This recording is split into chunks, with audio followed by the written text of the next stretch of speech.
Hello everyone, welcome. आज की इस वीडियो में हम चाउ टेस्ट समझने वाले हैं। तो देखिए, आपको बता दूं कि डिस्क्रिप्शन में आपको मेरी एप्लीकेशन का लिंक दिया हुआ है, मेरे टेलीग्राम का लिंक दिया हुआ है, बेस्ट सेलिंग बुक्स का लिंक भी दिया हुआ है।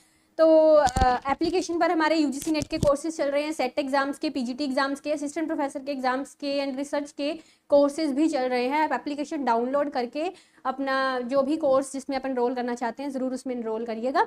So let's start. आज की वीडियो में चाउ टेस्ट हम पढ़ने वाले हैं, क्योंकि इस बार जो दिसंबर 2023 में नेट इकोनॉमिक्स का एग्जाम हुआ था उसमें चाउ टेस्ट से क्वेश्चन आपको आया था। ठीक है, आगे भी आ सकता है, बिकॉज इकोनोमेट्रिक्स से काफ़ी डिटेल्ड क्वेश्चन पूछे जा रहे हैं और रिसर्च बेस्ड क्वेश्चन पूछे जाते हैं। मतलब ऐसी चीज़ें इकोनोमेट्रिक्स की आपको पूछी जा रही हैं जिनका रिसर्च में यूजफुलनेस ज़्यादा रहता है। ठीक है, सो लेट्स स्टार्ट। अब ये जो चाउ टेस्ट है, तो चाउ टेस्ट का मतलब क्या है पहले समझिए, फिर हम प्रैक्टिकल एग्जांपल से समझेंगे, सब स्टेप्स भी इसके समझेंगे। ठीक है, Chow test in econometrics refers to the statistical method that checks whether variables of two different regression models are equal. तो चाउ टेस्ट का बेसिक काम ये होता है कि ये चेक करता है कि जो दो डिफरेंट रिग्रेशन मॉडल से जो वेरिएबल्स दो डिफरेंट रिग्रेशन मॉडल से मेरे आ रहे हैं, कोफिशिएंट जो मैं कैलकुलेट कर रही हूँ दो अलग अलग रिग्रेशन मॉडल से, क्या वो इक्वल है या नहीं है। वीडियो के एंड तक जरूर बने रहिएगा, एक एक चीज आपको चाउ टेस्ट के बारे में क्लियर होने वाली है आज की इस क्लास में। तो पूरी वीडियो एंड तक देखिएगा, बीच में छोड़ के चले जाएंगे तो आधी दूरी जानकारी इज अ डेंजरस थिंग, है ना। तो the primary purpose of this test is to determine if any structural change occurs between these variables. तो इसका चाउ टेस्ट का एक मेन काम ये भी फाइंड करना होता है कि क्या डाटा में स्ट्रक्चरल चेंज या स्ट्रक्चरल ब्रेक है या नहीं। स्ट्रक्चरल ब्रेक टेस्ट करने के लिए भी चाउ टेस्ट यूज किया जाता है, एंड दो डिफरेंट रिग्रेशन मॉडल से कोफिशिएंट्स की इक्वालिटी को टेस्ट करने के लिए भी ये यूज में सेम ही चीज है ये आगे मैं आपको हिपोथेसिस समझाऊंगी तो आपको ये सब चीजें समझ में आएंगी। ठीक है, so chow test is a statistical test to evaluate if the coefficients of two different regression models are equal or not। ठीक है,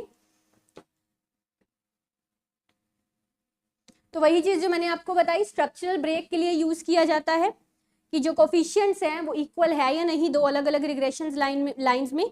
तो अब इसमें हम हिपोथेसिस कैसे देखते हैं, पहले हिपोथेसिस सेट कैसे करते हैं। जब आपको हिपोथेसिस समझ आ गया तो चाउ टेस्ट समझ में आ जाएगा। दो तरह से देखिए, नल हिपोथेसिस, अल्टरनेटिव हिपोथेसिस। तो चाउ टेस्ट में ना हम नल हिपोथेसिस लेके चलते हैं कि जो यहाँ पे देखिए लिखा हुआ है,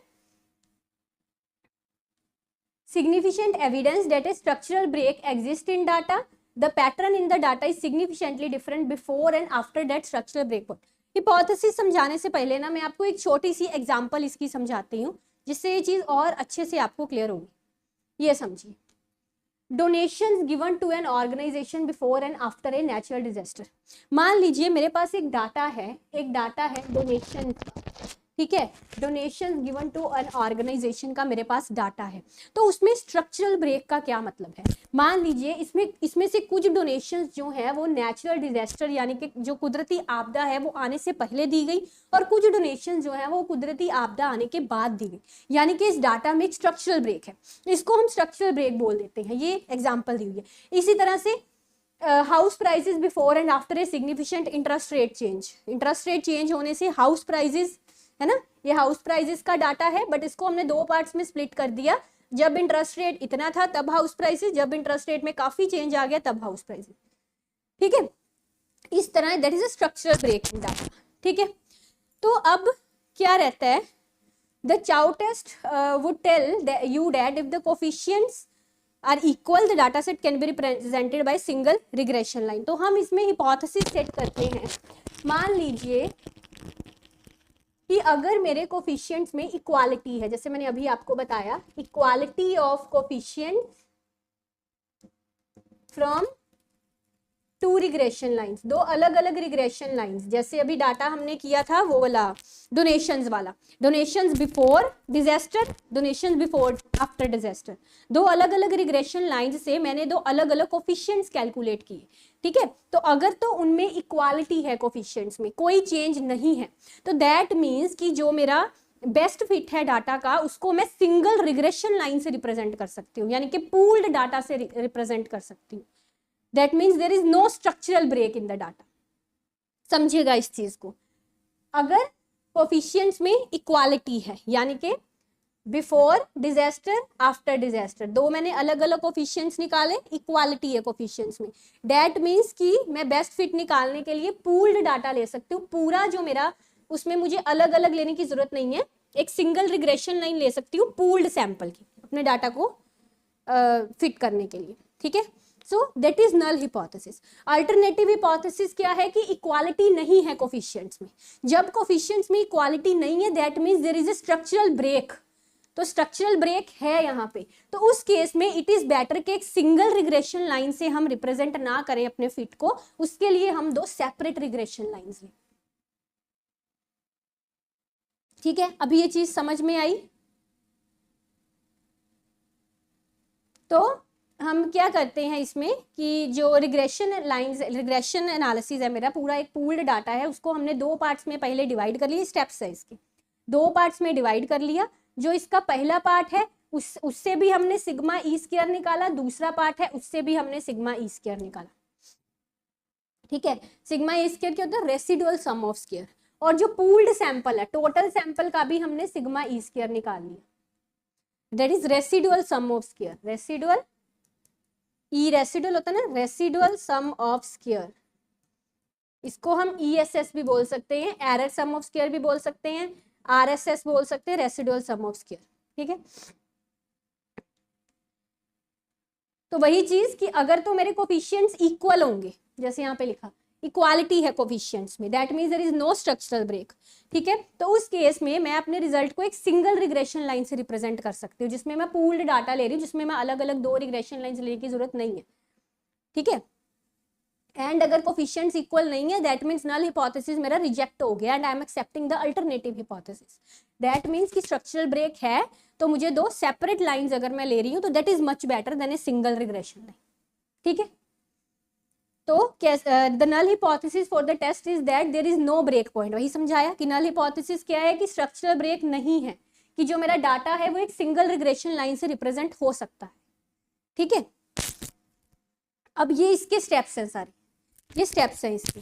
सबसे पहले रन रिग्रेशन, जो आपका पूरा इंटायर डाटा सेट जैसे हमने डोनेशंस वाला लिया, इस पर रिग्रेशन रन करके आप सिग्मा ई स्क्वायर पी यानी कि pooled residual sum of square from pooled data वो निकाल लीजिए। फिर सेपरेट रिग्रेशन यानी कि before natural calamity after natural calamity, दो अलग अलग सेट्स बनाए, इसका भी हमने निकाला रेसिडुअल सम ऑफ स्क्वायर, इसका भी हमने रेसिडुअल सम ऑफ स्क्वायर निकाला, दो सेपरेट निकाल दिए। तीसरा स्टेप है एफ स्टैटिस्टिक लगा के चाउ टेस्ट को कैलकुलेट करिए। चाउ टेस्ट का ये फार्मूला होता है, this is a formula of Chow test, ठीक है। ये RSS का मतलब residual sum of square, P मतलब पूल्ड से जो मैंने निकाला ये वाला, सिग्मा ई स्क्वायर पी मैंने जो लिखा, जो मैंने टोटल सारी से निकाला सारे डाटा से, minus residual sum of square from first set, residual sum of square from second set, divide by residual sum of square from first set plus residual sum of square from second set, ठीक है। और ये जो उसने divide by किए यहाँ पे किया है, डिवाइड बाय ये these are degrees of freedom, ये डिग्रीज ऑफ फ्रीडम है।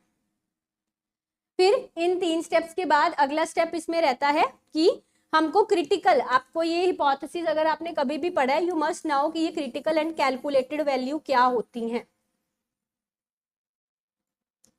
तो यहाँ से मेरी एक मिनट, यहाँ से जब मैंने ये एफ टेस्ट, ये this is the first step, this is the second step, third step है ना। तो चौथे स्टेप में हम क्या करेंगे, यहाँ से जो मैंने ये एफ टेस्ट है बेसिकली, इसको हम एफ टेस्ट बोलते हैं, इससे जो मैंने वैल्यू निकाली एफ टेस्ट की वो मेरी कैलकुलेटेड वैल्यू आ जाएगी, है ना। इसी तरह मुझे एफ की क्रिटिकल वैल्यू फाइंड करनी है। क्रिटिकल वैल्यू हम कैसे फाइंड करते हैं, जो टैबुलेटेड वैल्यू होती है डिग्रीज ऑफ फ्रीडम के थ्रू हम फाइंड करते हैं। आपकी हर एक इकोनोमेट्रिक्स की बुक के पीछे कुछ टेबल्स दिए होते हैं, वहां पे एफ की, टी की, काई स्क्वायर की क्रिटिकल वैल्यूज दी होती हैं, दैट आर क्रिटिकल वैल्यूज जो हम डिग्रीज ऑफ फ्रीडम पर देखते हैं। ये चौथा। फिर पांचवें नंबर पे आप क्या करोगे, कंपेयर करोगे, कंपेयर करोगे एफ की कैलकुलेटेड वैल्यू को किससे कंपेयर करोगे, एफ की क्रिटिकल वैल्यू से, इन दोनों को कंपेयर करोगे। तो नॉर्मली क्या होता है कि अगर मेरी कैलकुलेटेड वैल्यू ज्यादा हो जाए ना क्रिटिकल वैल्यू से, कैलकुलेटेड वैल्यू, तो हम नल हिपोथेसिस को रिजेक्ट कर देते हैं। तो नल हिपोथेसिस को रिजेक्ट करने का मतलब हमने अभी क्या पढ़ा था कि नल हिपोथेसिस रिजेक्ट है, यानी कि जो कोफिशिएंट्स मैंने अलग अलग फाइंड किए हैं दे आर इक्वल, दो डाटा सेट्स से, उसमें इक्वालिटी है, स्ट्रक्चरल ब्रेक नहीं है, ठीक है, तो उस केस में हम सिंगल रिग्रेशन लाइन से डाटा सेट को रिप्रेजेंट कर सकते हैं। ये नल हिपोथेसिस था, बट अगर हमने नल हिपोथेसिस रिजेक्ट कर दिया दैट मीन्स ब्रेक पॉइंट है, स्ट्रक्चरल ब्रेक है, यानी कि कोफिशिएंट्स इक्वल नहीं है, और डाटा सेट को हम सिंगल रिग्रेशन लाइन से रिप्रेजेंट ना करके अगर दो सेपरेट रिग्रेशन लाइन से रिप्रेजेंट करें सो दैट इज मच बेटर। ठीक है, बात क्लियर हुई?